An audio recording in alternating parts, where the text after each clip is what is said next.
It's showtime. Are you ready?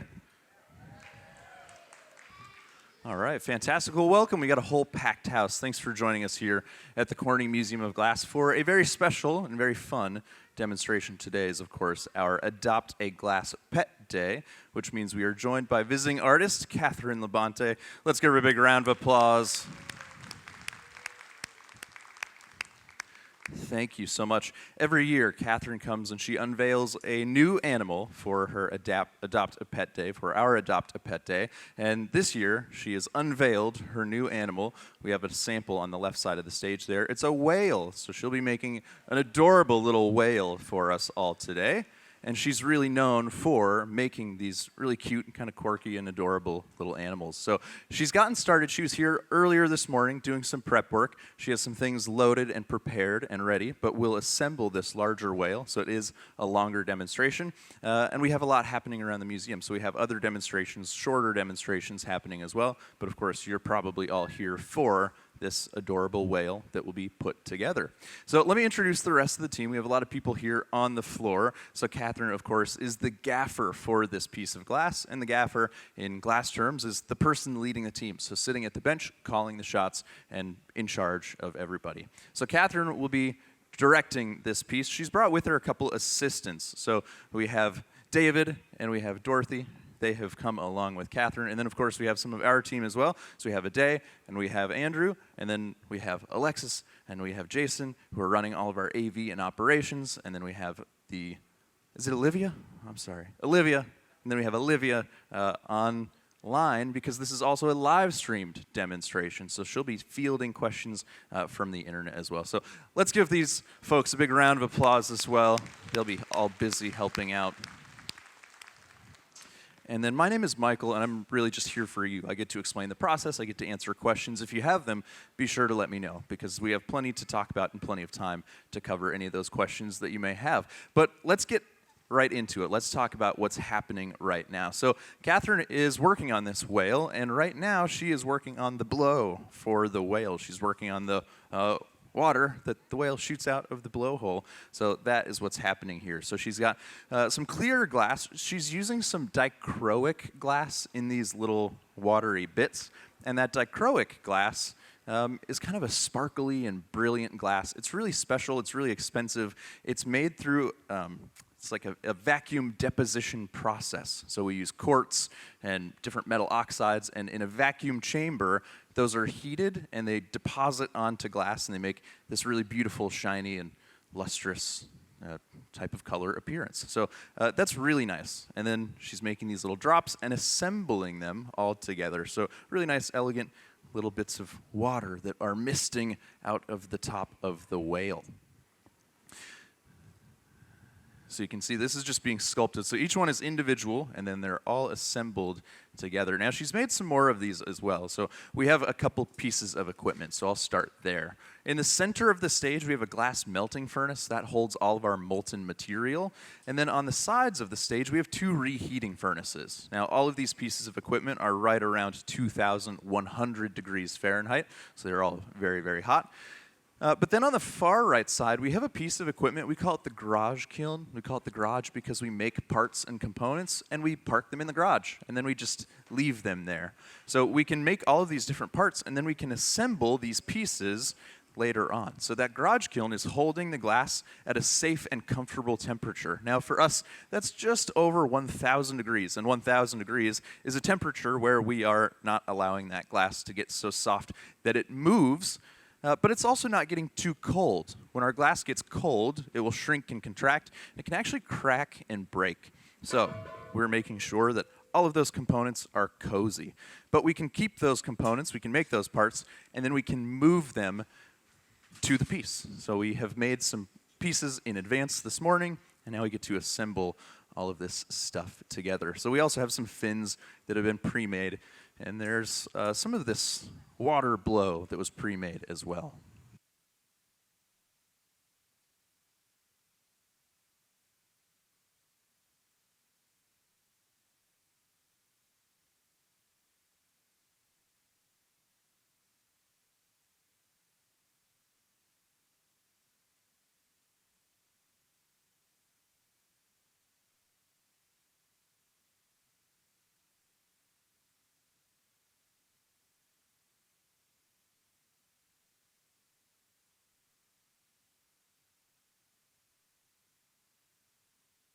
All right, so I was just checking with Catherine. We're using this torch. This is a hot torch, and this hot torch allows us to focus heat really specifically in certain areas. So we have the main reheating furnace. That's where David is now, and that reheating furnace allows us to maintain the temperature in our glass, make sure that it's not too hot, or make sure that it doesn't get too cold. But we have that torch, and the torch allows us to focus heat really specifically, and it looked like maybe it was running out of oxygen. It's an oxygen and propane torch. So we can use those two gases to really turn that torch up to about 4,000 degrees. So that way we can really assemble things and make sure that they fuse really well together. So I just wanted to make sure we had the air that we needed so that we could make sure everything was sticking and fusing appropriately. So we do also have a diagram on our whiteboard for our whale. So Catherine's really great about this. She essentially makes a blueprint for all of the pieces that she makes. Now, a lot of glass blowers, they just kind of make whatever they want. They have an idea of what they want to make. Oftentimes for glass makers, it's almost easier for us to just make the piece of glass than to make a drawing that's really coherent or a really nice drawing about what we want to make, because we can make things really well and really quickly in glass. But one of the things that I like about Catherine is that she always comes with this great drawing, and she has all of the steps, and she has all of the colors, as well as all of the measurements listed out. So this is great for me, because I can look at it. The one bad news is that she's from Canada, and it's in French, so I might have to do some guessing, because I don't remember my high school French so well at this point. But she'll help me out also. But it's all listed out, so we can see the steps, we can see the process. But the other thing that they've done that I love is that they have shirts, and on the back of their shirts, it is this same diagram. It's all of these same steps, which is great. We can follow the steps, like if we need to. Yeah, you don't have to come over here to look. You can just say turn around, and you can look and read. Otherwise, you can't really see your own. So this is really fun. It's really great. So they've got shirts with all of the steps as well. Now, one of the other fun things that will happen is once this starts to take shape, once we get a little further into the process, we also are going to name the whale that's made today. So I'll come around and I'll take name suggestions, we'll write them down, and then at the end, Catherine will pick the name for the whale. So be thinking of some good whale names and just have those stored up there when you're ready. So we've got the water made, and now, well, let me go to the board. What's next? Souffle, souffle. That's blow. I know that. Souffle. Yeah. Make it. Oh, step one, make the whale. We're starting with the color, and Yeah. we're gonna color the belly part. Okay. So we're going to start with the color, and we're going to start with coloring the belly. Okay, so you can see we've got two different tones here for our whale. So this has a really uniform color application. We have tons and tons of ways that we can apply color, and we have a lot of ways that we can make really specific color patterns and designs. Now, for this type of piece, we're using a type of color that we call color bar. And we can order these colors in different styles and different formats. And for this, we get these long rods of glass color, and we can break these up into pieces, and we can put them over the top of clear glass, and then once they're inflated, it gives us a really uniform color application. This color is designed and formulated to be very dense so that it stretches a long ways. So Catherine sent us a list of all of the colors that she would need, remember, because she has planned this out very well. So she sent us a list of all the colors that she would need. We got them out, and when they got here this morning, they started to break this up into the size pieces that they needed for the different parts and components. So you can just break this. You can use like a little chisel on a sharp edge, and you can break it. But because they know the size that they're making everything, they actually just went and used our diamond saw, like a tile saw with water, and you can cut this. So they cut the specific size pieces that they needed for the amount of glass that they're going to use. So again, the preparation here is really key and really important. But we preheat this color so that we can pick it up and we don't have to worry about it cracking and breaking when we put it into the 2,000 degree furnace. So as that glass heats and cools, remember, it will expand and contract. If we try to just heat this up, put it in our 2,000 degree furnace, it explodes. It's like dropping an ice cube into a cup of warm water, and that warm water makes the ice cube pop and break. Same thing happens with our glass.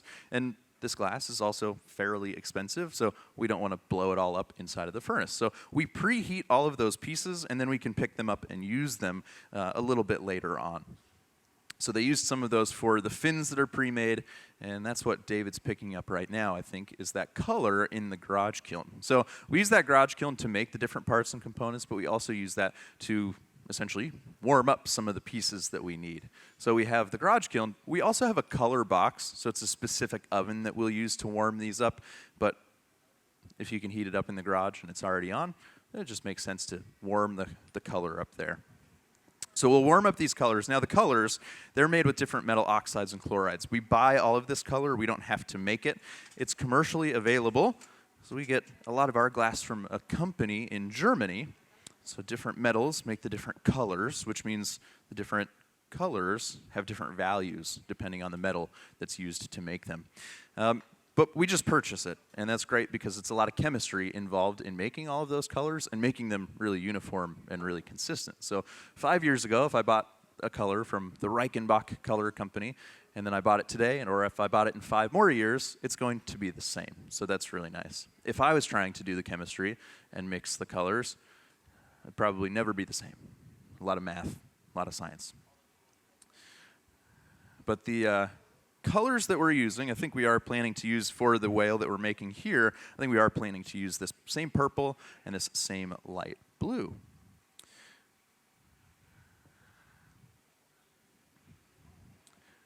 So we'll have to preheat this color. So this is actually kind of the slowest part of the process typically is the color application because we have to warm it up, we have to apply it, we have to layer it, we have to be specific about how all of it is applied. So this is typically one of the longer parts of the process. Oftentimes we have a show here throughout the summer. We just call it the late show. It's the last show of the day. We have a little more time to make pieces. And during that show, I made a piece yesterday. I spent 20 minutes just getting the color all sorted out. And then I finished the rest of the piece in 15 minutes.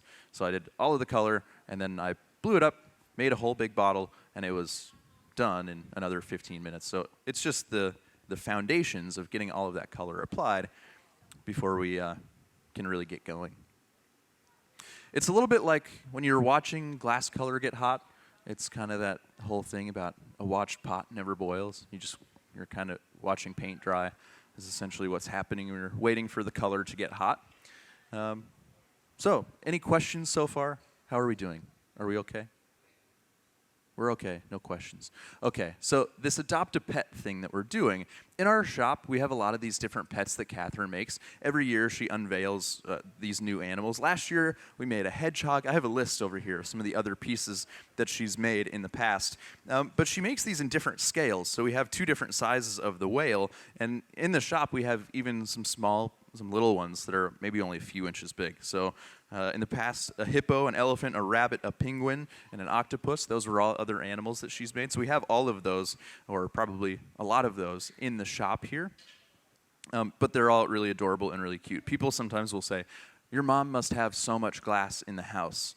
My mom doesn't want my glass anymore. She has plenty of my glass. She would say that she does.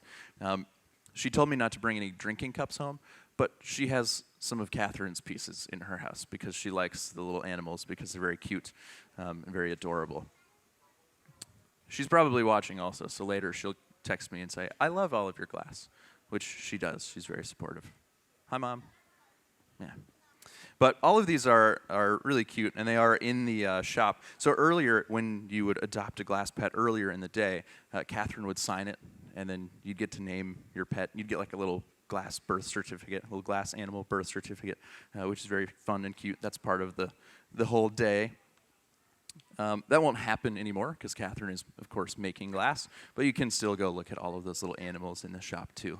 So our shop is wonderful because it really serves as a whole other gallery. So if you walk through the shop, you'll get to see glass made by artists a lot locally, but then also a lot from all around the world because artists will come here and they'll make work, or they'll come here and they'll teach or take classes, and then they'll also work with Megan, who is our shop's buyer, and will get their work in our shop. So it works as another sort of gallery space here within the museum, so we get a lot of really great work by a lot of other artists that maybe are up and coming or aren't as established as some of the artists that are in our collection. So that's a really fun thing about the shop as well. So even if you weren't planning to buy anything, it's definitely worth walking around. I talked to someone recently and they said they spent 4 hours in the shop, and I said, "Did you see anything else?" And they said, "No, we just walked around the shop." And I said, "Okay, that's cool too." But I don't know. Oh, there it is. Glass blowing. I don't want you to miss it. That's the beginning of our glass blowing for the whale. So David has picked up the color. He has all of the color on the end of the pipe. And he just blew through the pipe and started the air bubble. So all of that color is picked up directly on the end of the pipe. And then we'll collect clear glass over the top of the color. And that's what's going to allow us to blow this up into a much larger piece, a much larger glass object. So glass making is really about layering. So any of these pieces that you see up here, they're all multiple layers of glass. So oftentimes we'll start with clear glass, we'll add some color, we'll do some color design, and then we'll add more clear glass over the top of that. Typically the first little bubble is just the foundation. And then when we put clear glass over the top of it, that's so that we have the material to make the size piece that we need. Now, the reason we have to build our glass up in these layers is because our glass straight out of the furnace is so hot and so runny, we can only get a certain amount every time we go to the furnace. Otherwise, it will just drip and flow. It will fall right off the end of the pipe. So we'll let this bubble cool down, and then David will go to the furnace and he'll collect some more clear glass over the top. At least that's my best guess. Again, the instructions are in French. I'm trying. But we just have to let that cool down, and then we can get more material out of that furnace. So that melting furnace in the center of the stage, it holds 1,000 pounds of glass, but it only has clear glass in it. And the reason is so that we can make all of the different colors that we want. You can see along the front of our stage, all of these are pieces that were made during our standard 15, 20-minute long demonstration. And we want to be able to make a wide variety of objects. If we melted 1,000 pounds of, let's just say, blue glass in that furnace, we'd have to make 1,000 pounds worth of blue objects, and we would get very bored very quickly. And if you came to multiple shows, you'd probably get very bored very quickly of only seeing us make blue things. So by starting with clear, we can add all of the different colors that we want. So we've started with the purple, and now we have a little bit of clear on top. Now, the other thing about this that I can tell as a glass maker is that even though we have an example and we have an illustration, I know that this is going to be a larger glass object based on the size of the pipe that David has. So when we make different objects, we use different tools. So if we're making a really thin, delicate little wine glass or something, we'll want to use a small pipe. If we're making something that's much larger, we use a bigger pipe. It's thicker, it's sturdier, and it can support more material and more weight. So I can look at the pipe and I can say, this is going to be kind of a big piece of glass based on that size of pipe. If you don't have the correct pipe, if you have a lot of glass on one of the smaller pipes, we can actually bend them, and then you don't really ever make anything very straight or uniform after that. It's a little bit like having a flat tire on a shopping cart. When you're trying to turn, it's never going to be straight and never going to really be even. Now, that being said, as this increases in size, be thinking about that, because that pipe itself, that probably starts at maybe 10 or 12 pounds. And then by the time this is done, we'll probably have about 12 pounds of glass on the end of the pipe. I picked up that whale earlier, and I think it's maybe about 12 pounds, 10, 12 pounds. So you have 12 pounds of glass on the end of the pipe, but then you also can't just say that it's 12 pounds. You're holding the pipe, but you're also holding all of that glass out away from you on the end of the pipe. So it's like when you hold a shovel with a lot of dirt on it, you choke up as close as you can to the dirt so that it's not as heavy. Well, this we can only grab so far up on the pipe because that pipe gets very, very hot. It's stainless steel, so a relatively poor conductor of heat, but it still does get hot about 18 to 20 inches up the pipe.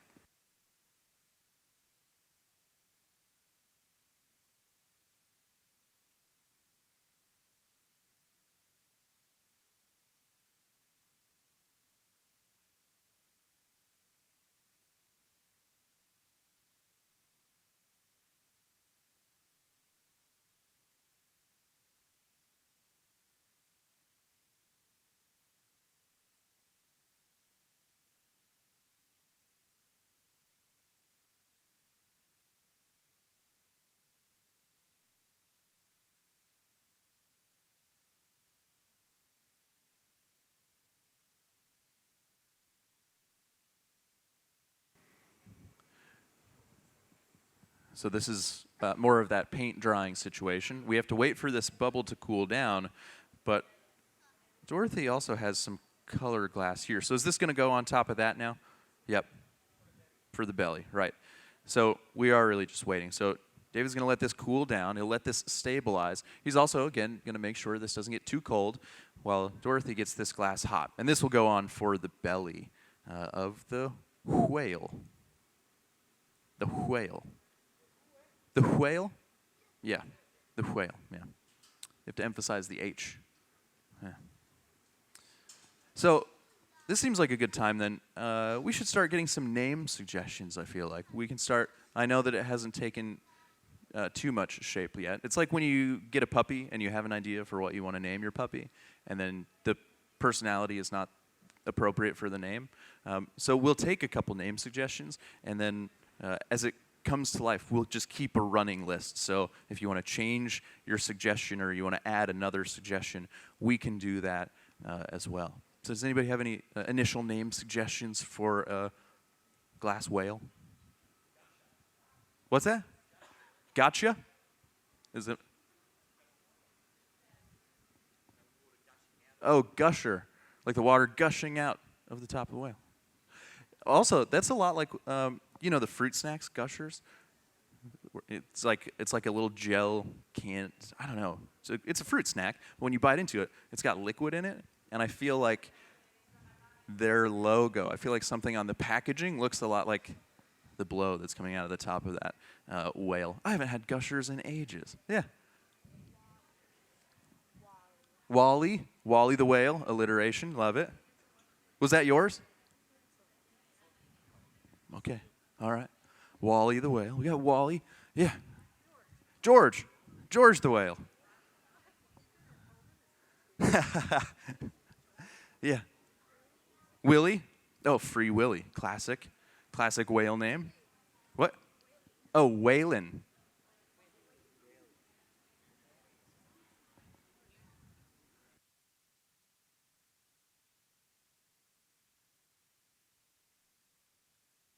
Oh, Waylene. Yeah, it's a good. Now I know. I thought you said Waylon. I was like, Waylon Jennings? Is that a country singer? I don't know. Yeah. Bubbly. Bubbly. One of the nice things about this, the blow also, is that with that dichroic glass, that shiny glass, it does look really bubbly inside. Yeah.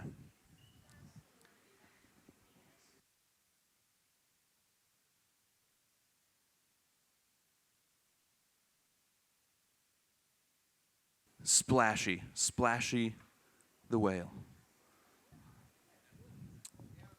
Yes. Bubbles. Misty. Oh, these are all such good names. These are so good. These are so clever. Yeah. Connor. Connor the whale. Yeah. Squirt. Squirter. Squirter the whale.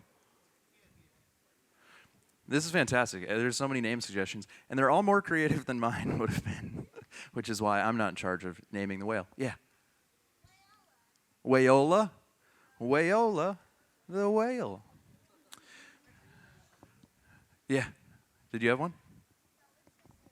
It's the same thing? All right. Whayola the whale. Yeah.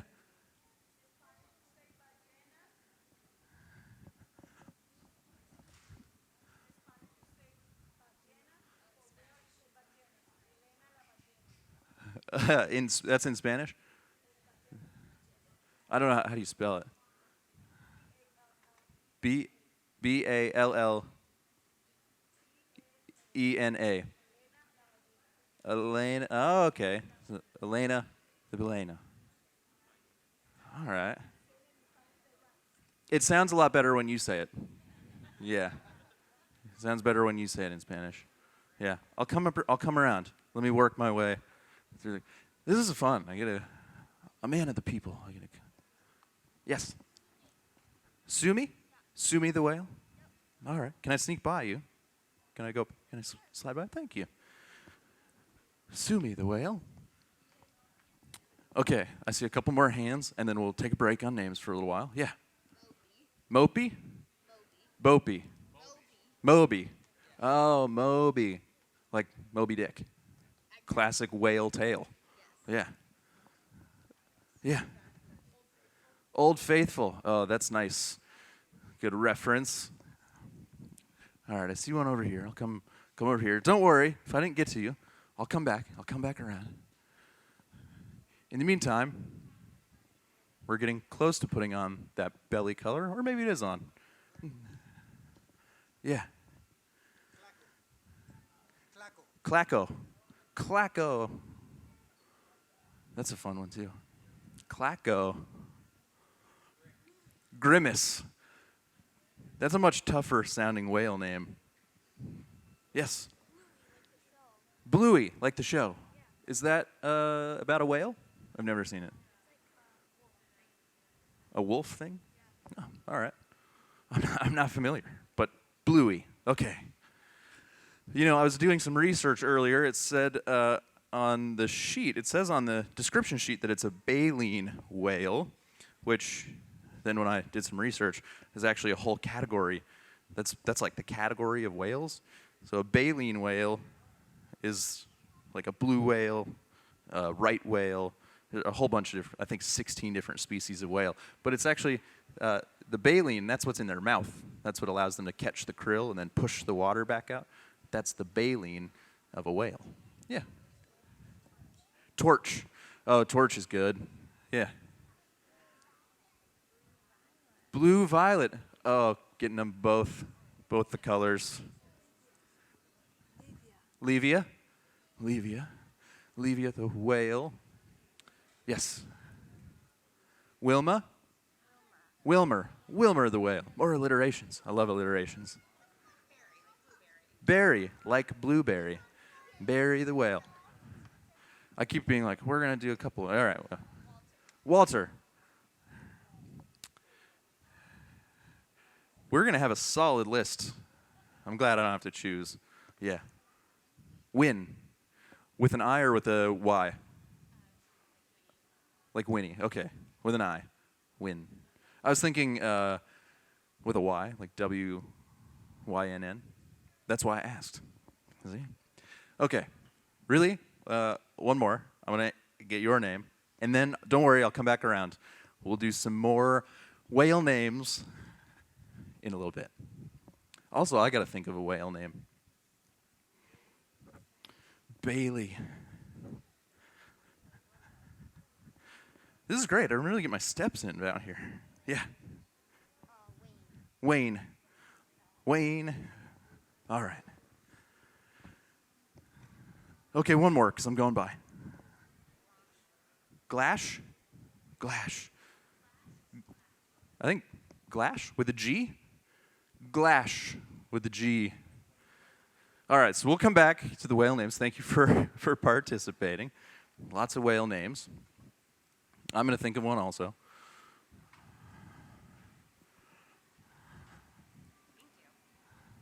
Did you get any good online suggestions?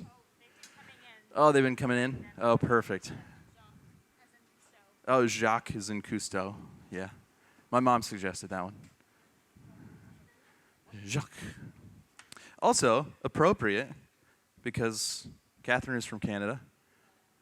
So, that's fitting. I don't know if Jacques, I assume French. Right, but French-Canadian. We're making connections. We're bridging oceans. You're not buying it at all. You're from Canada? Well, I've been to Canada. So, you know, yeah. All right, so we've got the blue for the belly on now. This is fun. I like this one because this is a lot of playing. It's a little bit of talking about glass. It's a lot of playing. But if you have more glass questions, of course, please let me know. But we're going to go back to the furnace. We're going to get another gather of glass. We're going to coat that blue. So these colors do play pretty well together. What I mean by this is that different colors will heat and cool at different rates. So typically, colors that are warm colors on the color wheel, we would say that they're stiff colors. So they take a long time to heat up, and then they cool down pretty quickly. cool colors on the color wheel, we would say that they're soft colors. So they heat up very quickly and they stay hot for a long time. Because these two colors are fairly close in the color family, they will heat up and they'll work together fairly well. If you try to put black and white glass together, they're the stiffest and the softest. They're really challenging to work with because they heat and cool at such different rates. So the clear also will help hold those together. So the clear helps homogenize those temperatures just a little bit, so you don't have to fight the colors and how they heat and cool quite as much. But because these colors are also just close in the family to one another, it should be a little bit easier to work with two colors stacked on each other like this. Well, look at this, quite a bit more material now. Very impressive. Quite a bit of glass. And Catherine, will there be one more gather after this? David, c'est-tu la dernière cueillette? C'est la dernière cueillette? Il y en a une autre. There's another one. Yeah, one more gather after this. So that term gather, that's the term that we use as glass makers to describe collecting the glass from the furnace. So we say that we're going to gather, and that's to collect the glass. Then we also use that as a term of measurement. So I could meet up with other glass makers at the end of the day, and I could say, I made a 3-gather vase or a 2-gather bowl, and they would know roughly how much material I had and how big that piece roughly ends up being, just from their own experiences making glass. So this is 3 gathers so far, plus it's on that bigger pipe. Now the pipes, they also, because this one is a larger pipe, it's in a larger diameter, you have more surface area to get more glass initially. So that also means that 3 gathers of glass on a bigger pipe, that's going to yield more material. You're going to make a larger piece. So we'll probably blow this up a little bit, get a little bit of inflation before we go back to the furnace and get that last gather of glass. So David has organized this material. We have a couple different tools that we use for this. The first was a wooden scoop called a block. That wooden block shapes, centers, and cools all of our glass on the end of the pipe. And now he's using a pad of newspaper. So it's about 7 to 10 sheets of newspaper. We fold that up. Now the newspaper and the wooden block, what they have in common is that they're soaked in water. So the water in these tools will turn to steam, and then the glass floats on this little layer of steam within that tool. So we can shape and contour the glass using our palm with the newspaper. The wooden scoop just gives us one round, uniform foundation to build upon. So we don't want to blow this up too much, because if it gets blown up too much and we go to gather, that bubble can heat up and it can actually collapse in on itself, which we don't want. We want to prevent that. So we'll let this cool down and become nice and rigid and stable again before we go back to the furnace and get more material. So David's going to keep turning this all the time. Now that turning is keeping the glass centered on the end of the pipe. If he stops turning, that glass is still warm enough that it will start to slump towards the ground.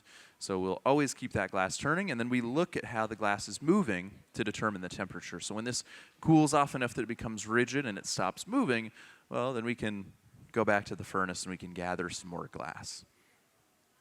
So every once in a while, you see David, he stops and he looks to see if that glass is moving around, and that's how he's determining when he goes back to the furnace. So we've got all these different blocks on deck. That helps organize the glass. We've got just buckets of water back there, and we have all of those ready in advance. But those wooden blocks are cherry wood. We like to use fruit woods typically. The ones we have here are cherry wood. We use fruit woods because they have a dense grain pattern, so they burn out slowly and evenly over time. If we use something that had a softer, like if we used a soft wood, if we used pine or cedar, something like that, when you burn out that wood, you'll actually get grooves left behind from the grain in the wood. So the dense wood is really great. So like I said, a lot of fruit wood. We have cherry, but depending on where you are, you might use apple or pear. Any fruit woods are great. The other good reason for using those fruit woods is that they typically send a lot of their sugars out into the fruit, so there's not a lot of sap or resin that can burn up and leave residue on the surface of the glass. So a couple different reasons for using the fruit wood. But I'll show you an animation. Can we start the animation for gathering, please? Can we show that? On our screens, this is a good visual of what it looks like inside of the melting furnace. So like I said, 1,000 pounds of glass in that furnace.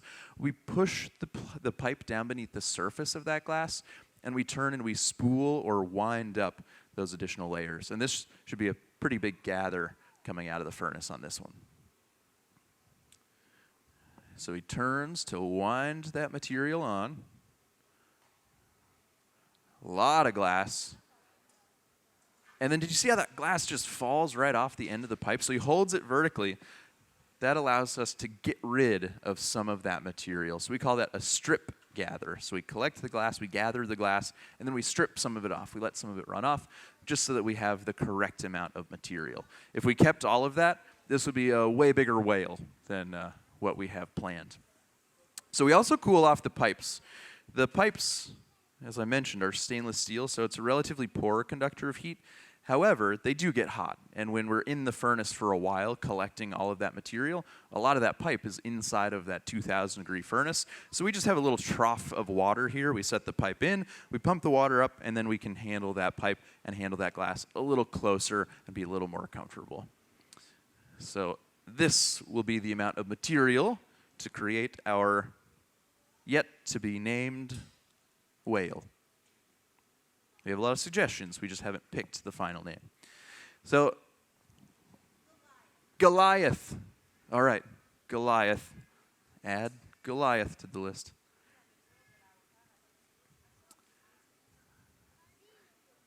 So, this live stream that we're doing, of course, it's streaming on our Facebook and our YouTube channel.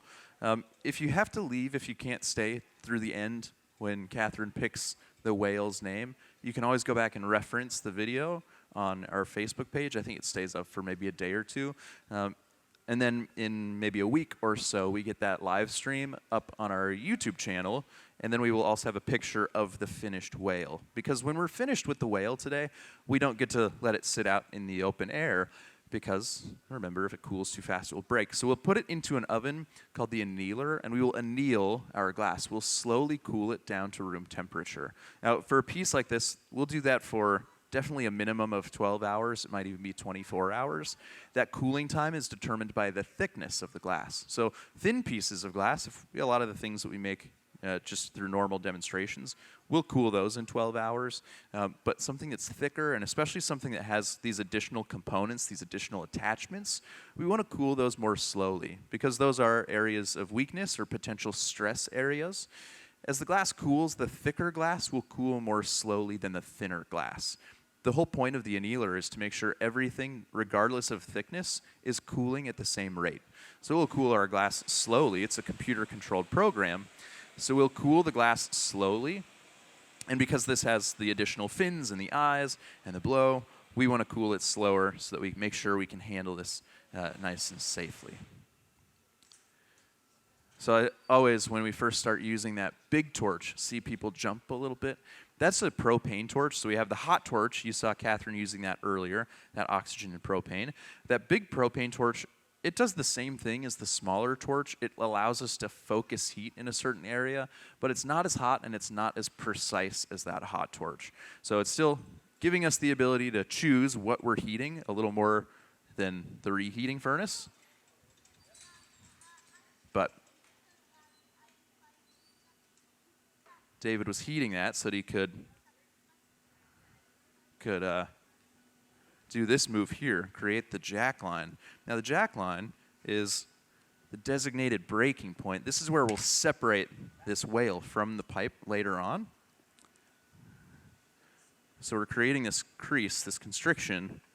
And a constriction like this, it's like the thin line in a chocolate bar. So the crease in chocolate tells chocolate where to break. A crease in glass will tell the glass where to break also.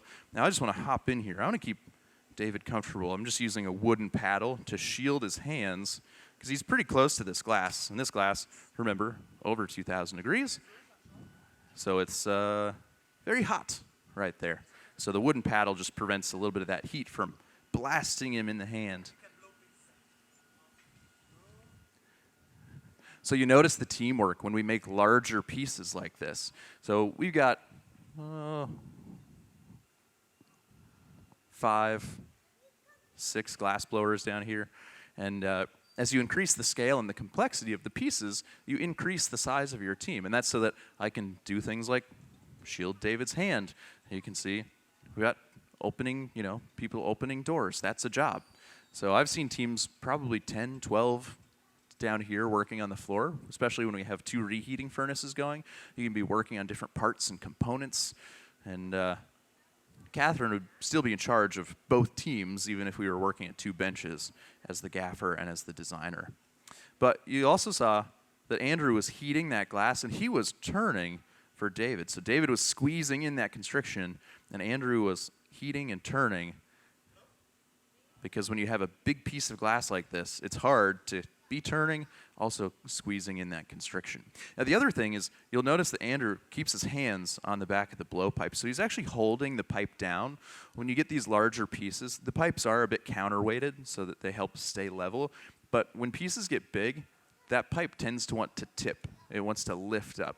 So as David turns, he's applying a lot of pressure down on the pipe to make sure that doesn't happen, but Andrew's also just backing him up, is what we would say. He's backing him up, helping him keep the glass turn and keep it on center. So Andrew and Ade, they've never worked with the team here, but we say that we all kind of know the language. We talk about glass a little bit like a language or a little bit like a dance.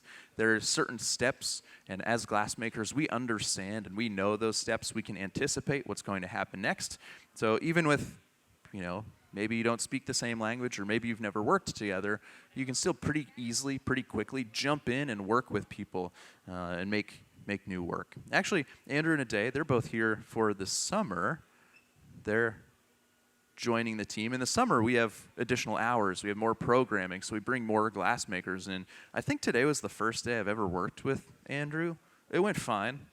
Nothing went wrong because he knows about glass. So it was very smooth, very easy day, even though it was our first day working together.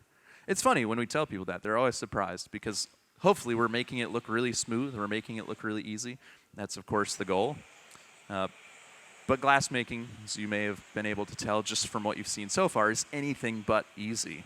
We often say it takes 4 to 6 years to become a pretty competent beginner in the glass studio. And I heard Catherine say that she's been blowing glass for 21 years. So she makes a lot of this look really easy. But it's just all of that experience. So David's using the torch. He's heating one area. And I think this is where they're going to begin to pull for the tail of the whale. So using the torch to start focusing heat, building up heat in that one area. Then they'll start to stretch and pull the tail. And then we can start to add some of those additional components. Now I could probably come look at this whale that we have sitting here and start to figure out even a little more how this was made and where the pipe was attached. Yep, I figured it out.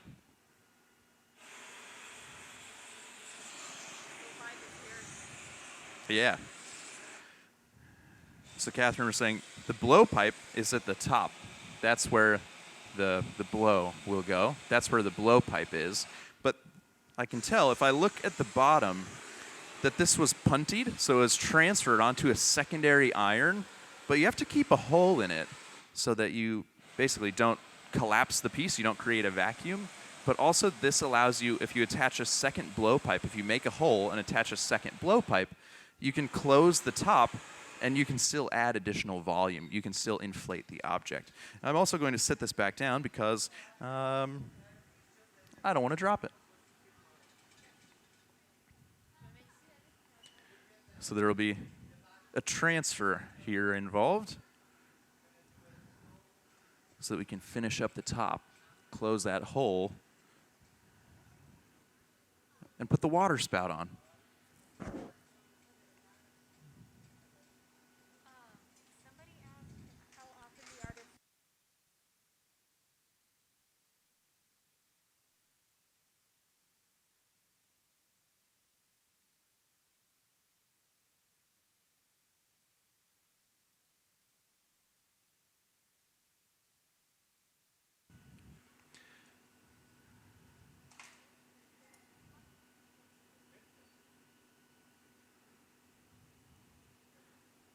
So you can see, starting to pull that tail.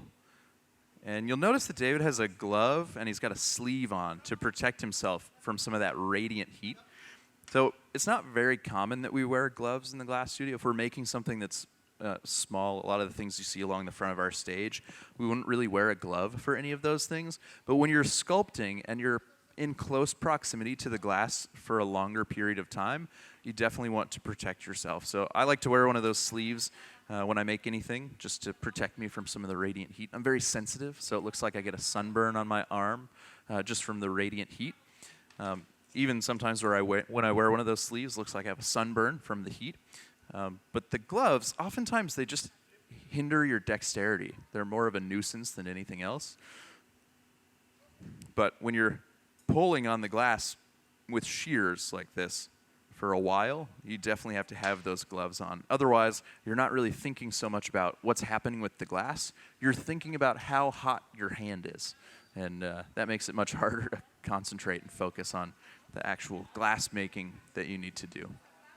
So after making that move, it takes the glove right back off. Now, one thing that's just happened is that this piece just came out of center. So when we work on an object, we call it keeping it on center.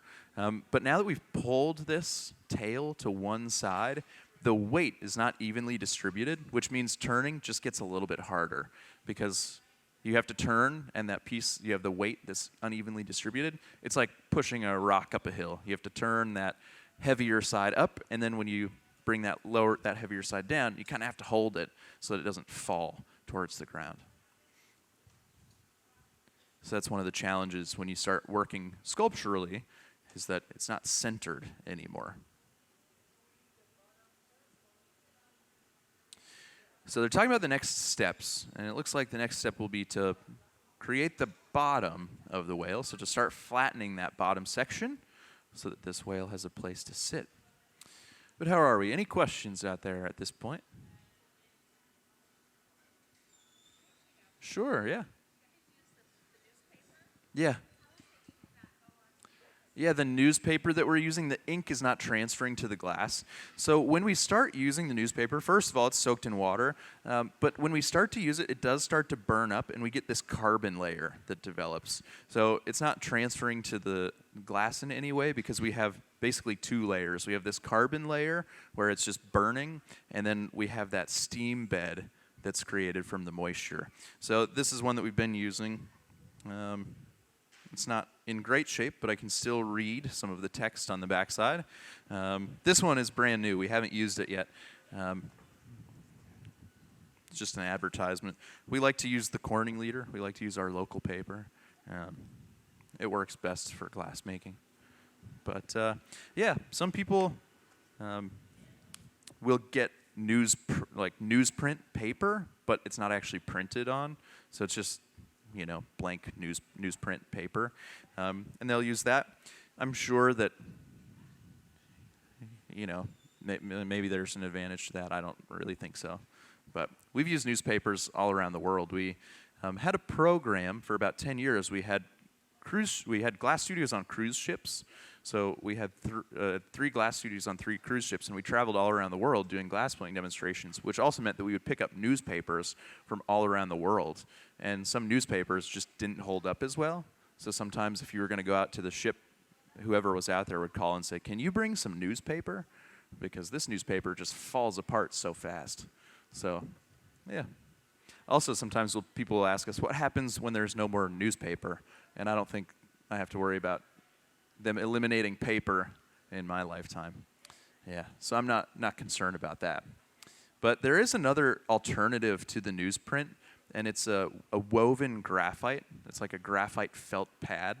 But you have to keep it really wet, because if it heats up too much, it will stick onto the glass, and then it ruins the object that you're trying to make. That felt pad, I think, is also around $85. I'll get my $1.25 in quarters, and I'll go to the machine, and I'll get the newspaper. Yeah. You can also use the newspaper for, if you treat it well, you can actually use it for a couple weeks. But here we just let it sit out overnight in the air and it dries out, and then we come in and we wet it, and eventually it just starts to crack and fall apart and tear. So we're not replacing it even because it's burnt up. We're replacing it because it's just falling apart. Yeah.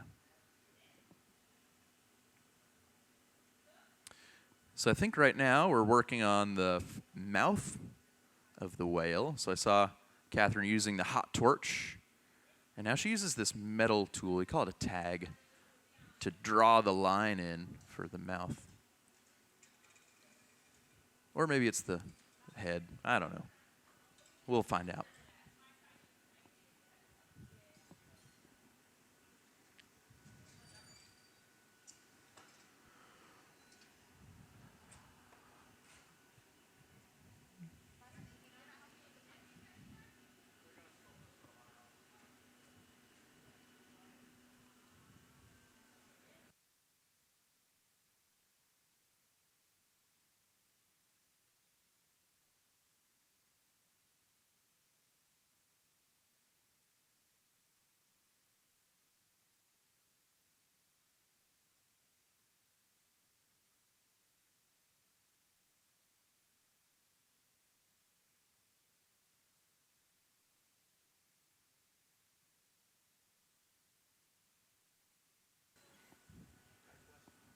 You have a question? Yes.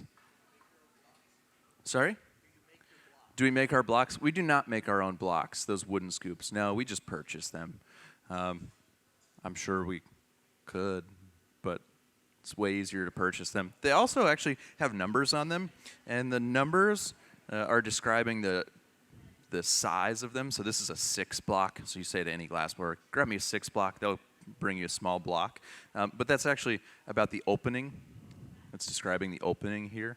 But yeah, they come in different sizes. They also come in different shapes. A lot of ours are a little bit more elongated, but you can get some that are really round. But this elongated one is really nice.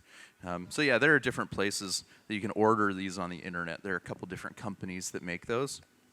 So we just order them. We have a lot of different wood tools that we use, and they're all cherry wood. So we use, these are similar to, earlier you saw them creating that constriction, that jack line with those steel tools. This is the same thing, except with a wooden blade, and we keep this wet as well. We call these parchofis. They're just a little softer on the glass, but that's also cherry wood. We use these 2 boards connected on a fabric hinge. This is a footing tool, so we'll use this to make a foot, like this bowl has a foot.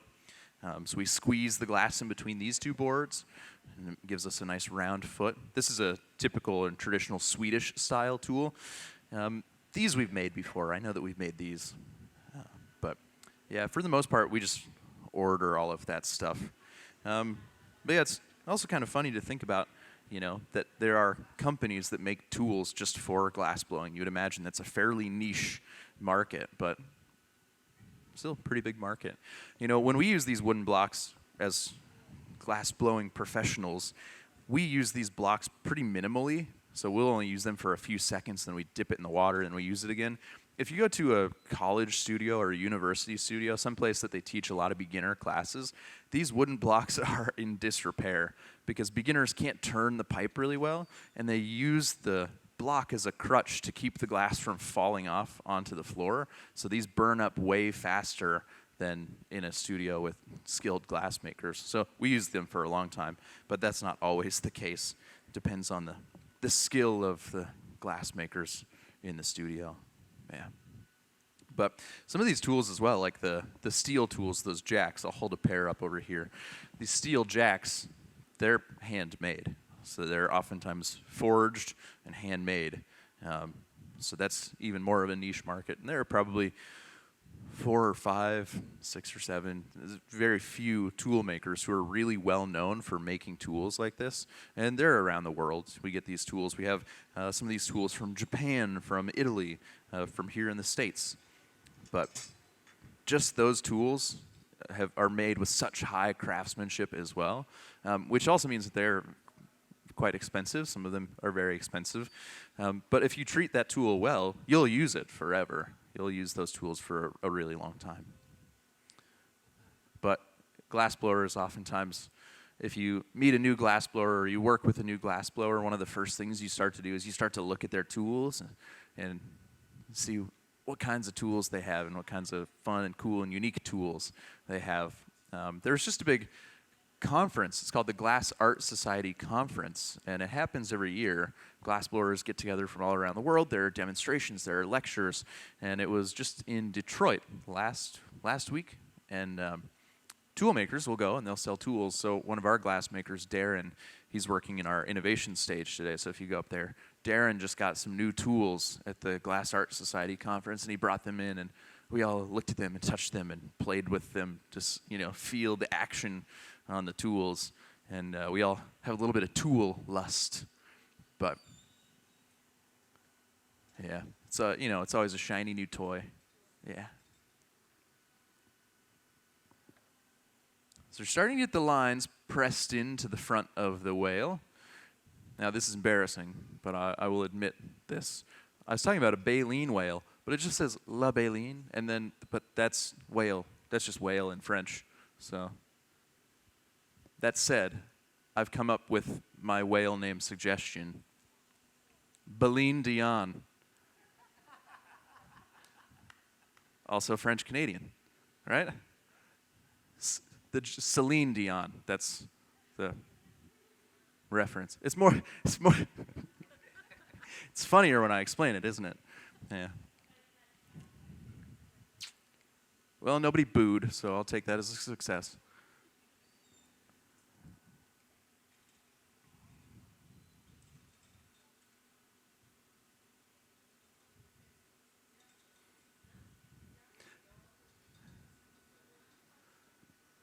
Yeah, I'll come up there so you don't have to yell at me.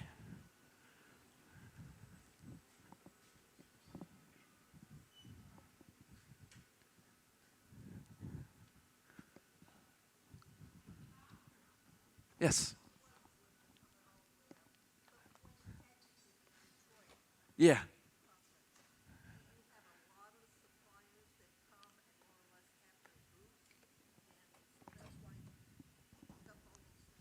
Yeah, exactly. So at that Detroit conference, that Glass Art Society conference, representatives from the color companies will come.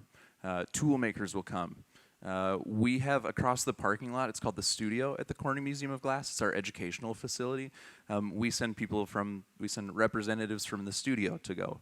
Other glass studios will send representatives, and it's really so that you can promote your business and you can, share what you do. So, yeah, exactly, and share ideas, and that's the benefit of the lectures also. So we have a mobile glass studio. It's a big semi-truck. It's like a transformer. The sides open up, and you have a glass studio inside. So we take that, and we set that up. So it's another studio for demonstration spaces. So a lot of glass artists come, and they give their demonstrations, or they give lectures about what they've been researching. And, yeah, it's a big event.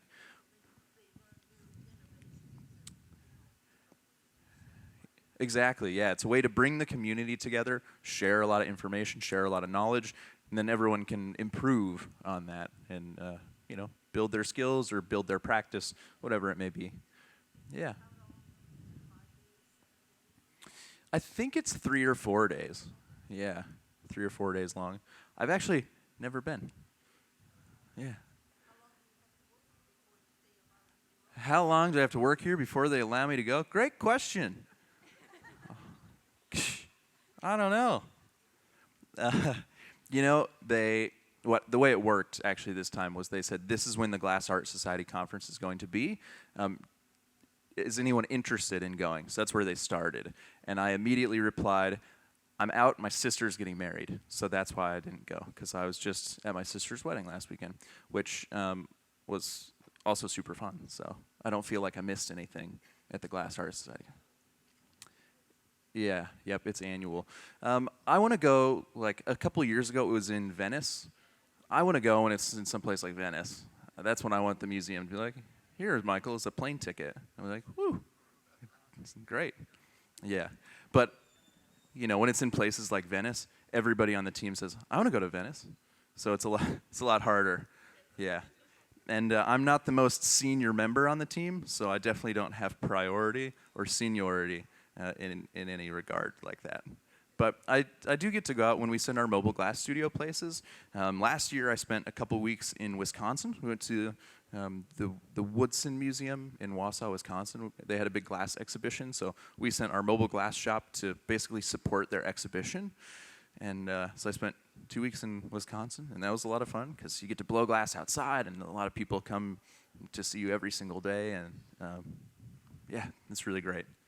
Yeah, you're welcome. And I don't know, maybe next gas conference. Maybe I'll get to go. Yeah.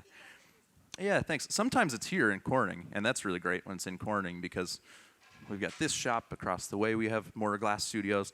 There are other glass studios in town, so yeah, it's really nice when it's here. Yeah. I haven't been here when it was here, though, either, so I've never been. Yeah. Yes? So the block? Mm-hmm. Why wood plus water? Why not something that just doesn't need water? Something about the wood itself? Yeah. So the block, why wood and water? Why not something else that doesn't need the protection of water? Do you have a recommendation? Do you have a suggestion? Iron? Well, when the iron gets hot, the glass would stick. So we would still have to make sure it doesn't get too hot, because hot glass sticks to other hot things. In fact, we preheat all of our pipes. You may be able to see where the pipes are sitting. There's an orange glow back there. We preheat the pipes to about 1,200 degrees. Also, an iron block would be heavy, so that would be less comfortable to try and pick up and hold.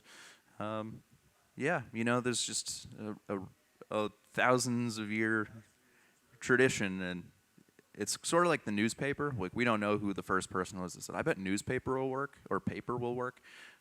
But it works well, and so we continue to use it. But yeah, and it's kind of the same thing with like with graphite. We use graphite tools sometimes. The graphite, though, is a heat sink, so it draws heat out really quickly. And it can also leave chill marks on the surface of our glass. So if you have something like that, it can leave these little marks on the surface of the glass from where it cools the glass so rapidly. But then also graphite, if you drop it, you can break it, and it's expensive. And the wood is just fairly forgiving. So yeah, you're welcome. So they just made a hole in the bottom of the whale. They used a drill and a tungsten bit. So they used that tungsten bit, and they used that hot torch, that oxygen propane torch again. And they were not heating up the whale, they were heating up the bit. And that bit allows us to pierce right through the bottom of the whale. And then we can attach that secondary iron, in this case another blowpipe, onto the bottom so we can close up the top and finish the top of the whale. So it seems like that's going to be the next step. David's getting started on gathering, and he has another blowpipe, so that would make sense. In the meantime, David is just keeping this glass hot, so he's just keeping it comfortable and cozy, taking short heats. So we call these short heats flashes. So just brief little heats, maintain the temperature. He's been doing a great job. Great job, David. Andrew, sorry, I've been calling you David.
So here comes the transfer. Now this part is very precarious because we are going to break the whale off of the blowpipe, and Andrew will catch the whale on this secondary punty iron. So we call this a blow punty. So punty, that's typically just a secondary iron, a temporary handle, if you will, that allows us to work on the opposite side of the glass.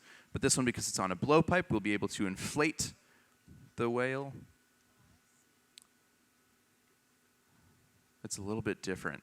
So he's creating a little constriction off of that blow punty as well, so that can be broken free at the end.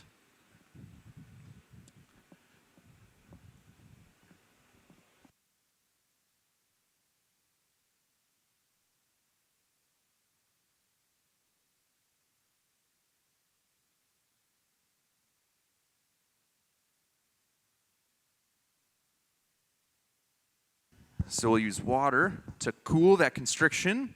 That creates thermal stress, causes all these little fractures, and then all it should take is a light tap. The piece breaks free, the crowd goes wild. A successful transfer. We get back to that reheating furnace right away to warm that back up. So I came down here and I blew through the pipe. We wanted to make sure that it wasn't closed. We wanted to make sure it wasn't sealed. We wanted to make sure that we had the ability to still inflate this a little bit further once we have the top closed. So I was just blowing through the pipe, and I could feel that the air was passing completely through, that there wasn't any back pressure. So when we get this top closed up, we'll still be able to continue shaping and continue inflating, no problem. But that is always a little bit of a precarious moment there, so we're breaking glass. But that's where the spray is going to go from the blowhole. So now we will start to focus the heat on the top. So we can use the reheating furnace, and we can do that to an extent, but this way we just add a little extra juice right onto the top there.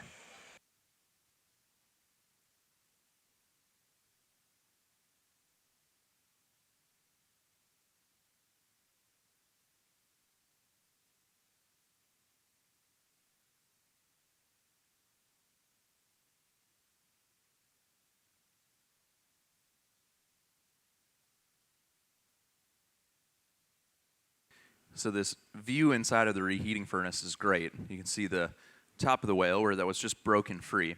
So this glass does still break like glass would break at home, so it is sharp and it is jagged along that top edge, but as we heat it, first of all, it's naturally going to ball up and round back out and soften and become smooth, but we'll close that up anyways, so we'll continue to build the temperature in.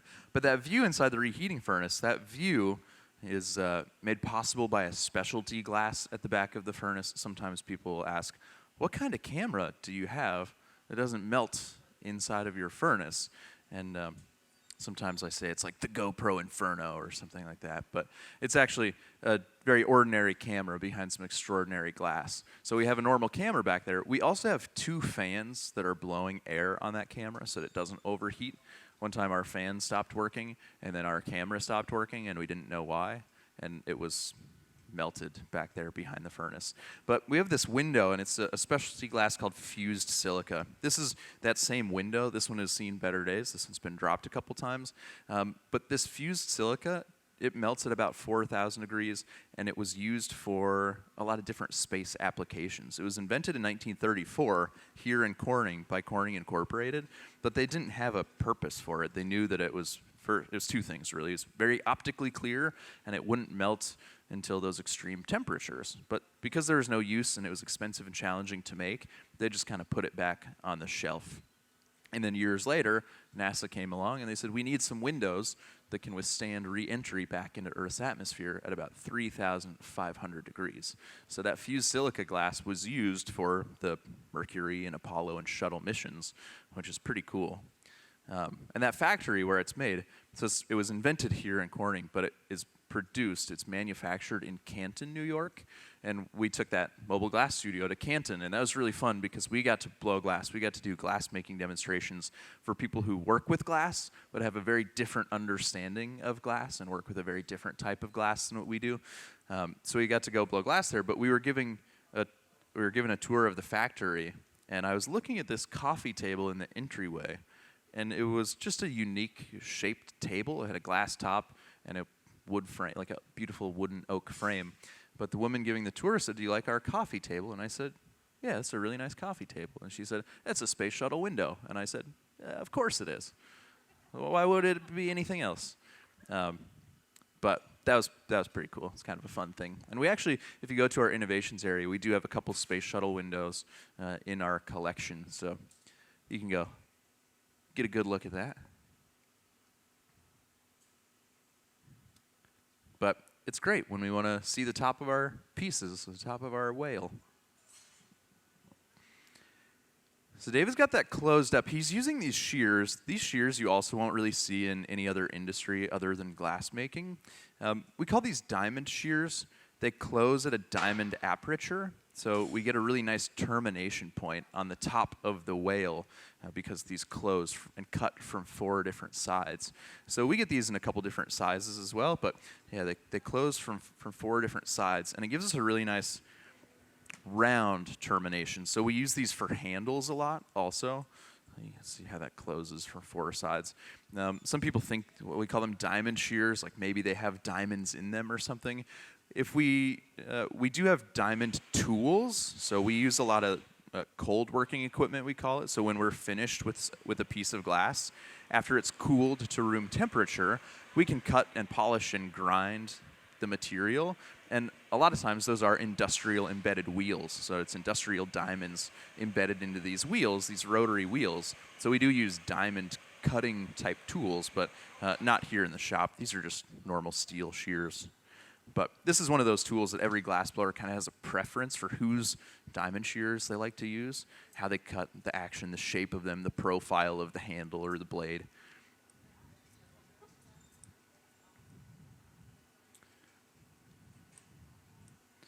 But it seems like such a trivial thing, but we think a lot about which shears we use for any given cut. So once we start getting the fins out and we start getting the fins attached, we'll use straight shears. They look more like scissors. We'll use those to cut because we can cut things to a sharp point. And when we cut glass to a point, we really create that fin shape pretty naturally with the tool that we choose to use.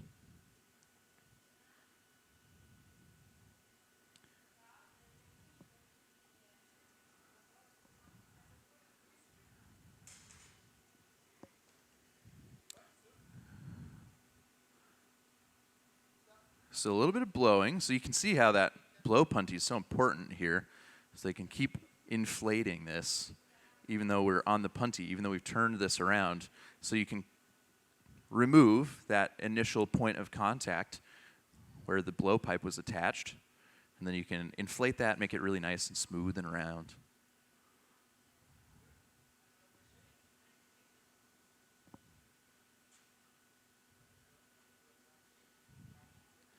So sometimes that newspaper, when it gets kind of dry, you will sometimes get carbon off of that newspaper, and sometimes it will stick into the glass, or it sticks onto the glass.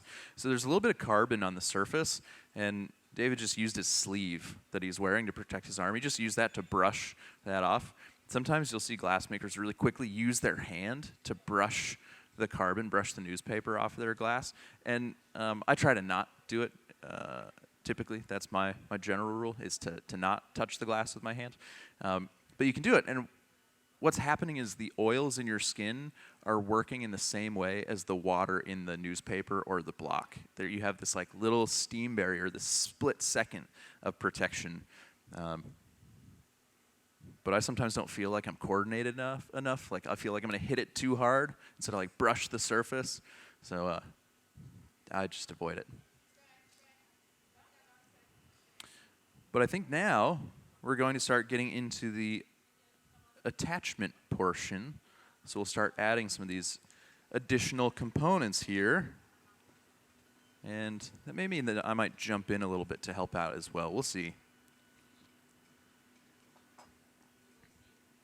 It might be just that I'm opening and closing some of the doors on the furnace so that somebody else can be running bits or parts or components. So this seems like a good time to do another round before it gets intense again. Do another round of whale names. Do you have any additional requests or suggestions? Wishy, washy? Whooshy. Whoosh. Whooshy, the wishing whale. Even additional alliteration. You know, because of the whoosh sound the whales make. Yeah. Great. Whooshy the wishing whale. So I mentioned earlier that we used to have a partnership where we had glass studios on cruise ships, so we would go on cruises. One of our friends who was a glass blower is now a naturalist on board cruise ships, so she still goes out and cruises, and she invited me to meet her in Argentina to go on a cruise to Antarctica. So in February, I went to Antarctica, and it was like the coolest thing ever. But we saw so many whales. It was incredible, just everywhere, just like all around you. You just see like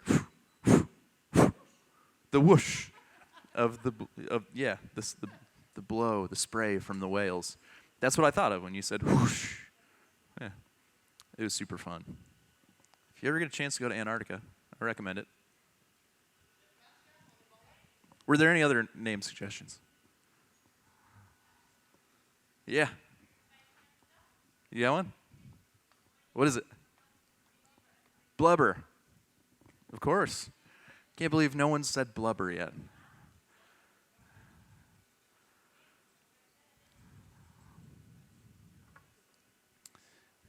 So this is where the intensity picks up. We just got an eyeball.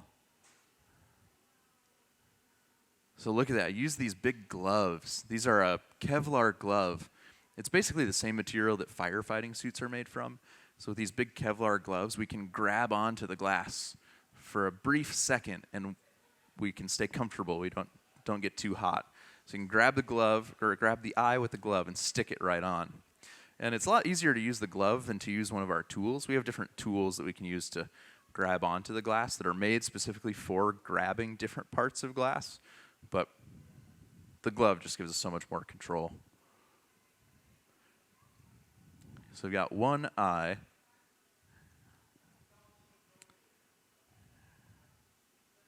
So when we put these eyes on, you'll notice that they're using that hot torch again. So they're heating the spot where that eye is going to go.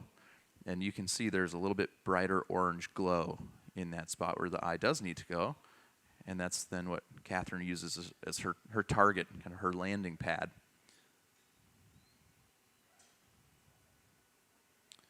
So we'll see if she does this for all of the fins as well. So she made the fins, she made the eyes ahead of time. So we have basically 2 hours to put this all together, but this piece is taking way more than 2 hours total because they came in at 9 this morning and made some of these other components to assemble together. So yeah, it takes a lot more than just that couple hours that you see it go together here. And of course, that's after who knows how many hours of prototyping and planning and practicing and making mistakes to get it figured out how she wants it. But this is where the communication really picks up as well. So there's not too much communication, surprisingly, while we're working. Again, we know the steps. But this is where the timing is really critical. So Catherine just called for David to get that eyeball out of the garage kiln. Andrew's taking a short flash, and then they'll meet back together at the bench. So as Andrew comes out of the reheating furnace, David comes out of the reheating furnace on the other side of the shop to deliver that eye. So now we have a whale with 2 eyes.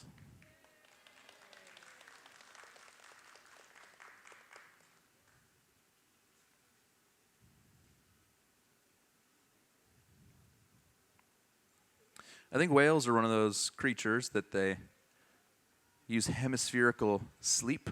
So one half of their brain is awake, and that's what keeps them swimming and breathing while they're sleeping. And then they rest. They can't dream? Yeah.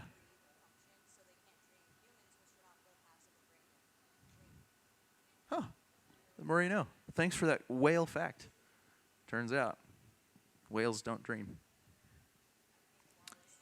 Oh, Wallace, the dreaming whale. Wallace, the dreaming whale. Do you think they have daydreams? I bet so. They're pretty smart. They have to sing their songs about something. That's very romantic. I think they're just chatting, but I like your idea. So we've got a couple eyes, and we'll start to get some fins next. But that also means that we are getting closer to the end of the whale.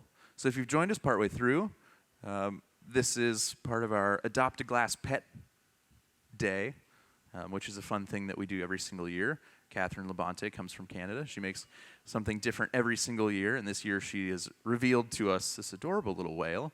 And she makes these different pieces in different sizes. She makes a lot of different animals, so hippos and elephants, and, hedgehogs, and they're all so cute like this. But they're in different sizes, and they're all available in our glass market, in our shop. So you can go check them out, and you can go see some of the other animals that she makes and creates, and they're a lot of fun. But they're also just so rich in their colors, really saturated and beautiful. So it looks like now we'll start to get a whale tail.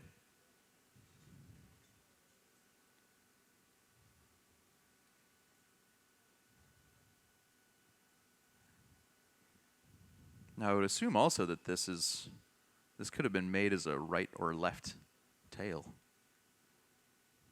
based on the shape.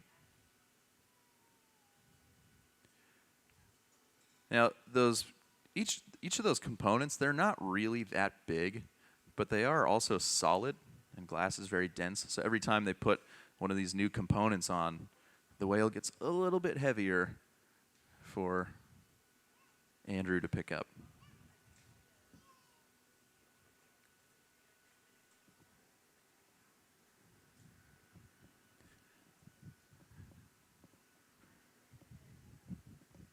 Are there any other questions or name suggestions? All right.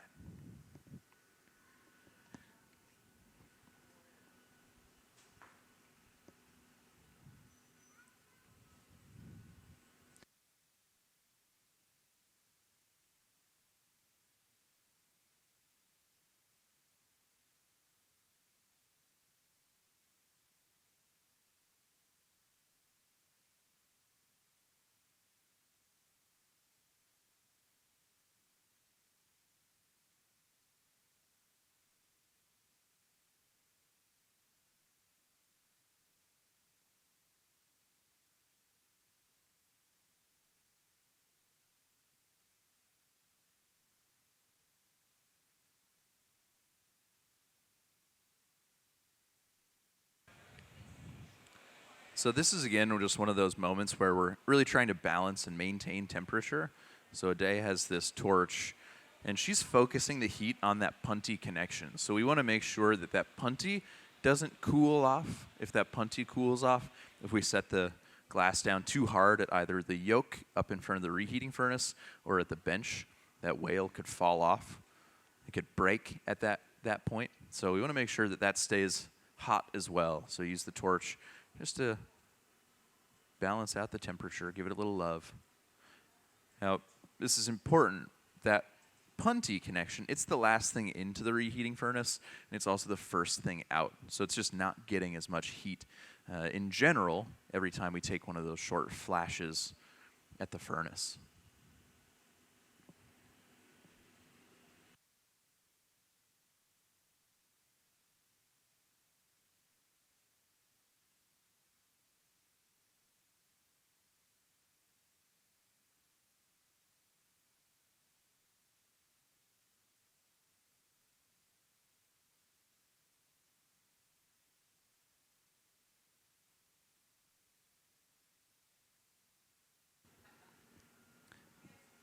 So one of the other nice things about this view is watch on the screen when Andrew comes out of the reheating furnace. Look how close this is. Well, it's not as close. From my angle, it looks way closer, but it's still fairly close on either side of that reheating furnace. So we have those multiple doors that we can open and close. So as this piece gets bigger, we can fit inside of that furnace. But you want to make sure you don't touch the door, because if you touch the door with hot glass and the door is hot, you'll stick the whale onto the side of the door. So you got to be careful about that. So you see that every time they put one of these components on, before they go and take a heat, they're brushing that component off. So they're wiping off the tail, they're wiping off the kiln wash is what we call it. So we put all of these pieces on a metal plate, and we put a release, essentially. It'll be right behind you. We put a release on these metal plates so that when the metal plate gets hot, the glass doesn't stick to it. So I can show you this one that's not being used. Has this white surface on it, and that's the release, so that if the plate gets hot and the glass gets hot, they don't stick together. But that does mean that sometimes we get some of that kiln wash on the surface of the glass, and instead of heating it, we want to brush it off first, because if we heat it, we can kind of fuse that into the surface of the glass. So they put on these components, and they're just brushing off that kiln wash. So sometimes just call it a little bit of housekeeping. You brush it off, or you sweep it off. We actually do have little brooms that we'll use sometimes. Can't have those plastic brooms though, because then it melts. That's no good.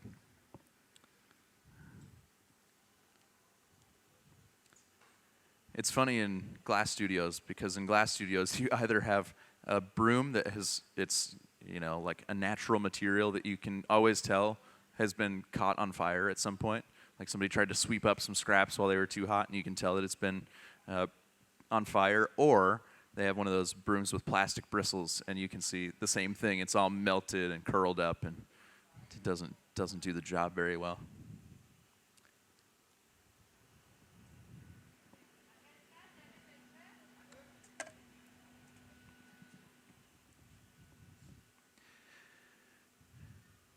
So these fins are actually in my mind, the much harder fins to place onto the whale. The tail, it's pretty easy. You can see where they need to go, especially after you put the first one on. You line up the second one with the first one. But this one, it's a lot harder to heat on the opposite side, exactly. Yeah, you want to get them on the exact opposite side. And because this is a bigger piece of glass, it's a little bit harder to make sure that you have them lined up, looking in all directions. It's kind of the same thing. We often say that handles are really hard on a vase or on a bottle or something. You put handles on it. We always say that handles are hard, but to put one handle on is the easier portion. To put two handles on is really hard, because you have to make that second one match. And kind of the same thing with our fins here. Well, we got 3 out of 4 fins. It's got to swim in circles, though, right now. Oh, that's sad. I'm not even gonna say that on the microphone. That was very sad.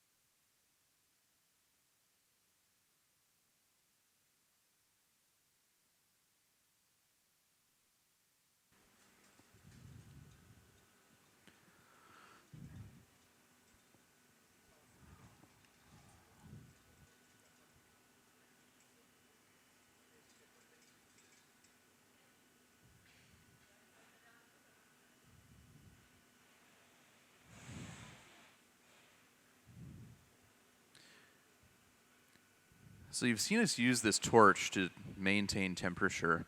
That's still what's happening here. But you'll notice that David's torching, he's torching the fins, just because those are more likely to cool off faster than the rest of the body, just because of their thickness. Thinner glass cools off faster.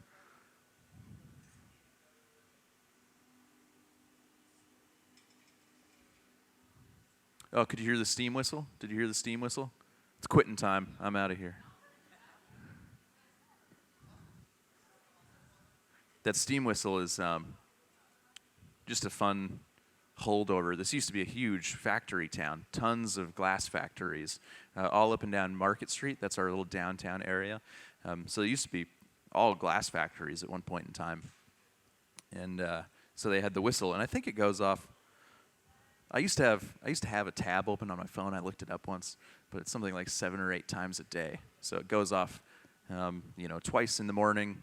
So I think it goes off 3 times Anyways, it goes off a lot. But it goes off in the morning, it goes off at lunchtime. When it's time to take lunch break, it goes off when it's time to come back from lunch break. And then when lunch break is over, then it goes off at the end of the day also.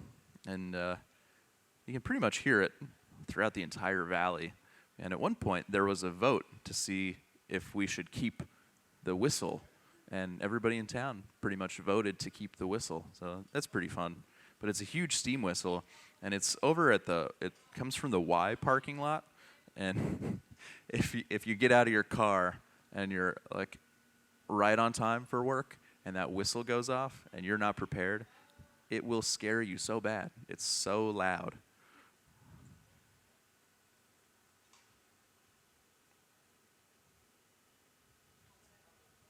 So if you're staying the night in Corning, listen for actually, tomorrow's Sunday. I don't think it goes off on Sunday. Never mind. I was going to say listen for it tomorrow.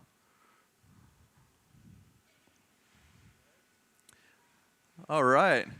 We've got full fins.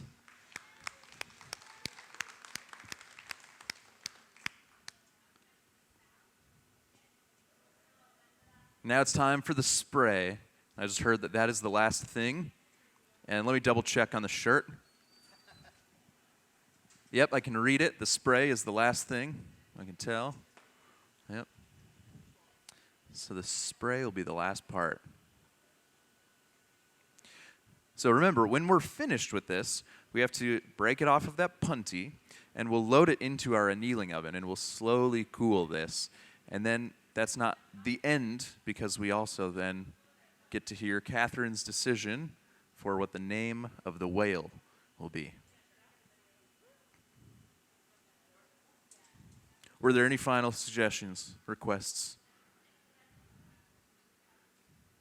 All right.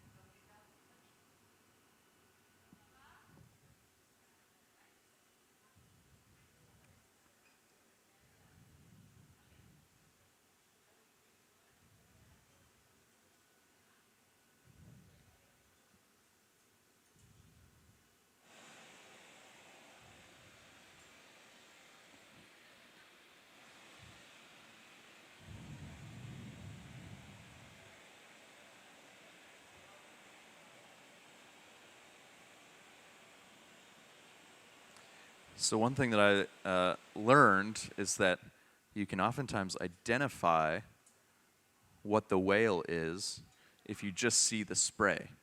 The shape of the spray is different for a lot of different whales. And I would know that by looking at the spray of this whale that it's a glass whale.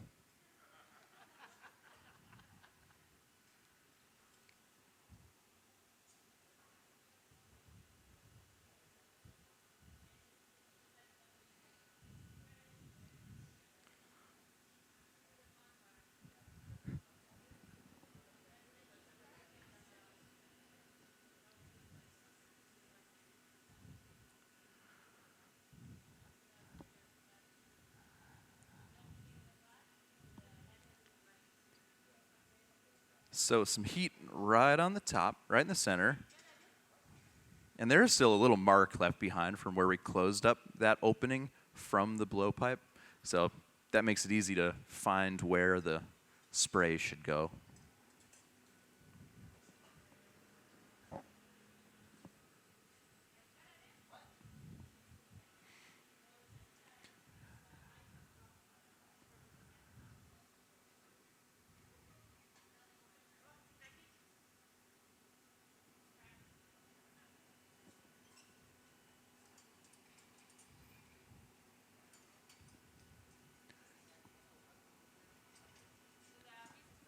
Yeah. So she said there's a crack in part of the spray, but there's another one in there. So this is why we make extras for this exact potential problem. Because it's really disappointing when you go through all of this work and you get to the spray and you get to that moment and you you have one component left and it's cracked, and then what? So that's why there are extras. So when we break this off of the blowpipe and we put it into our annealing oven, there is going to be that leftover glass on the bottom from that punty connection. So I mentioned earlier the cold working process is cutting and grinding using those diamond embedded wheels. We'll grind that off once it comes out of the annealing oven. But we also have a bed of fiber fracks in our oven. So in these ovens, they just have basically ceramic shelves inside.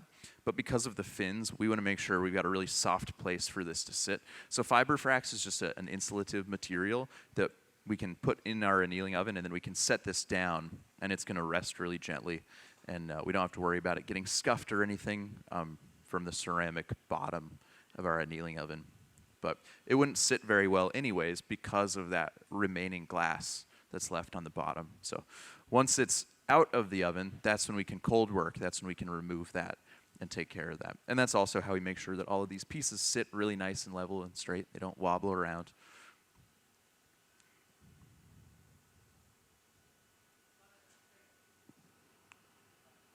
So in our garage kiln, what they've been doing is we are storing all of the parts on the right side. The burner is on the left side. So the left side is warmer. So what we're doing is we're moving those pieces to the left side, closer to the burner. So we let them warm up a little bit before we bring them out. So this one we're going to take a little more time, let it warm up, make sure it's really nice before we bring it out, just to hopefully avoid any cracks in this one as well. Now we also have that reheating furnace right there. So oftentimes when we bring additional parts or components out, we stop at that reheating furnace. We take a brief heat at the reheating furnace before we deliver it.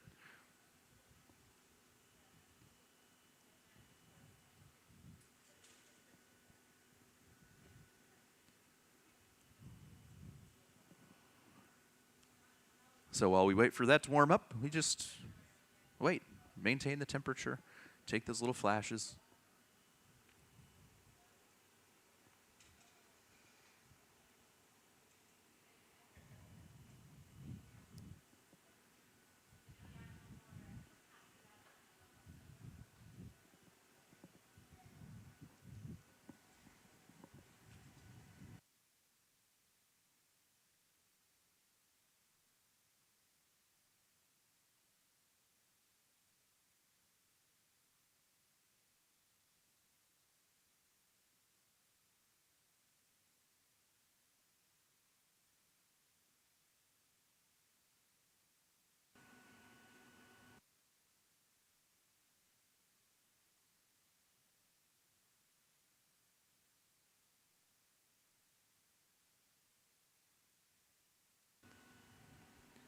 So I just did some fast math. We've got 3 columns on our whiteboard of names. It's probably about 75 names.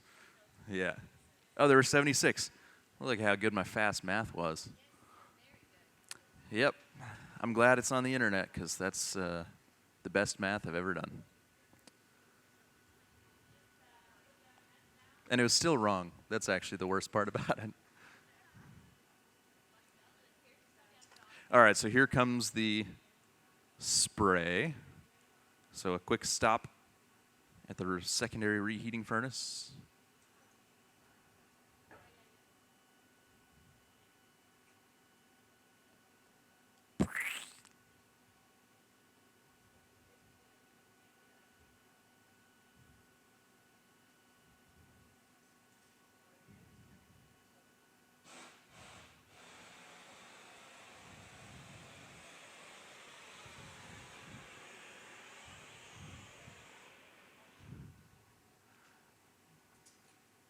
All right, and we've got our spray.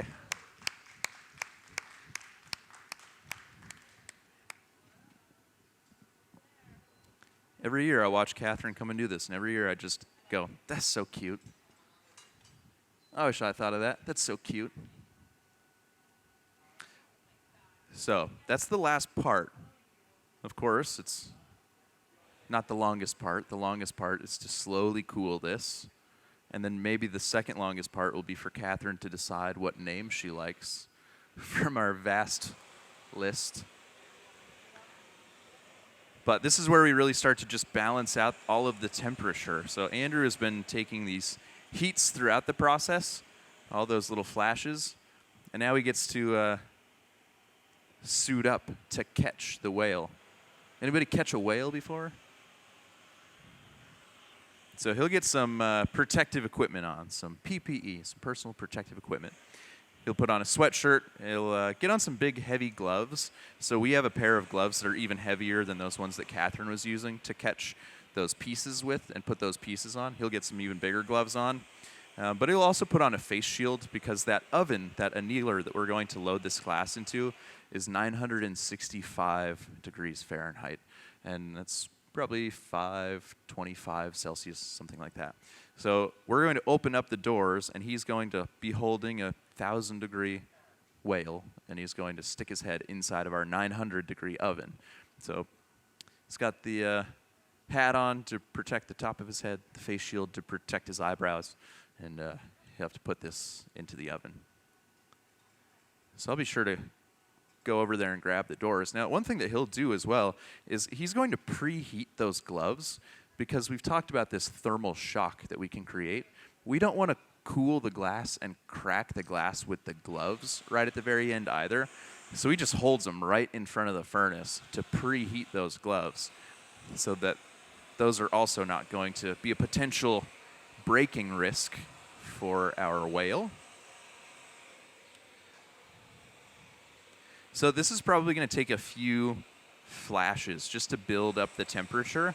So we're trying to equalize the heat throughout the object, throughout the whale, but at that punty, we want that to actually be pretty warm. Sometimes we'll even look for that to start moving around on the punty so we know that it's warm enough that when we go to break it, we're not going to break a hole in the bottom of our whale. We only want one blowhole. So I'll try to build up some of the heat before we go to break this off. Now, when that's warm as well, that also means that we can get better thermal stress. We can get better thermal shock just at that constriction, just at that point that we want it to break.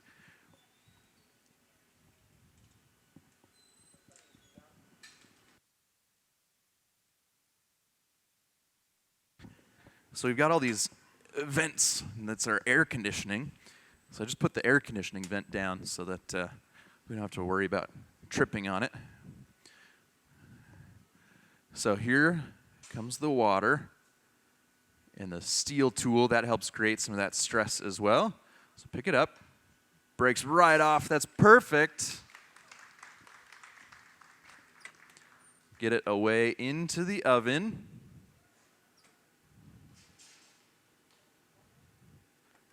Sits beautifully.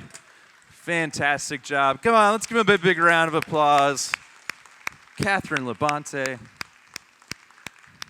David, Dorothy, Andrew, a day. Fantastic job.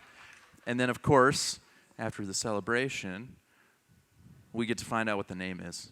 So, that's the name. Can you imagine this? Look at that list. So she has to go from the intense focus of glass blowing, and now she has to pick a name. I liked Beline Dion.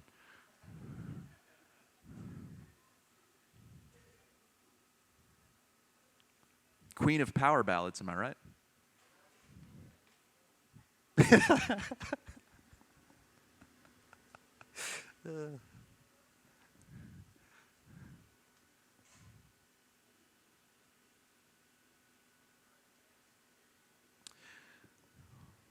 Which part is more intense, this part or when they're about to break it off of the punty? Breaking it off, okay. Yeah, I think that's the appropriate answer, but I mean, for a second there, I could hear a pin drop in this place.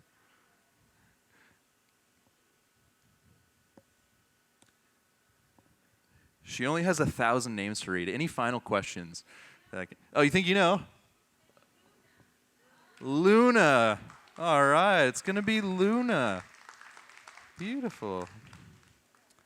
Fantastic. Luna. All right, well then, this has been, of course, a very special demonstration, part of our Glass Adopt a Pet Day. Catherine Labonté, wonderful job, as always. Super fun day for us. Yeah, let's hear it one more time for the whole team.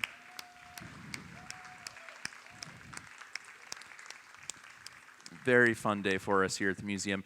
If you have any other questions, feel free to come on down and chat. But you still have a little bit of time to explore the museum, so please enjoy the rest of your evening, and thank you so much for visiting. Have a great night.